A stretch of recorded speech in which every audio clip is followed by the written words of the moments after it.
It's the final week of class, but also one of the most exciting. We learned about functions, which are some of the coolest things in JavaScript.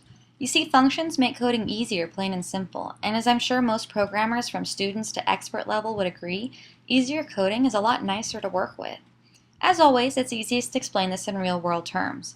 When I was growing up, I had the chance to have two foreign exchange students stay at my home, despite the fact I wasn't ever involved in anything related to their country, language, or heritage.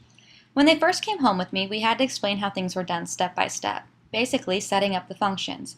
These two boys were city boys, so we had to show them each and every step in farm life. For instance, how to feed a horse in winter. While inside the house, put 2 scoops of beet pulp and mash into a coffee can and fill with hot water.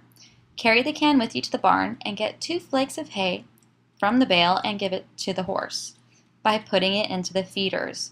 Check the water to see if there's ice, and if there is, break it apart and fish out the bigger chunks. Return to the barn and pour the pulp mash mix onto the hay. Return to the house with the coffee can, wash out the can, and place it by the bag of pulp. Now, we certainly could have given them the instructions every single time we wanted them to feed the horses, just like a programmer can type out what he needs to do every single time something needs to happen in the program. But my family, like most programmers, chose a much easier route. We walked them through the routine and then just said, hey, will you feed the horses? And they knew exactly what to do because we called on that function. This is just how it works in programming. You write out the instructions once, then simply call on it when you need it. We did it by talking to them and making sure the coffee can, pulp, and hay where they belonged. In a program, you can just put the name of the function in and any information the function needs to work.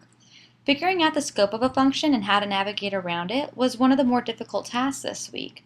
Just like the boys would have been extremely confused if we told them grab some hay and some mash and throw it at the horses, if we'd never shown them where the stuff was, a computer will get just as confused if you don't tell it the information it needs to process.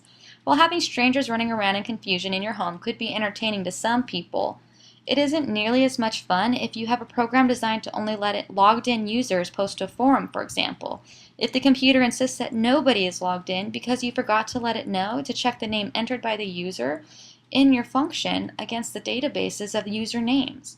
That's why I find functions so amazing. If I want a program to do the same thing in 50 different ways, I don't have to write it out 50 times. I can change a variable value and call the function into action. I feel like Commissioner Gordon on a rooftop in Gotham City. I know if I turn on the bat signal or call on the function in-your-face justice, I'll be calling on Batman to fight crime on my behalf.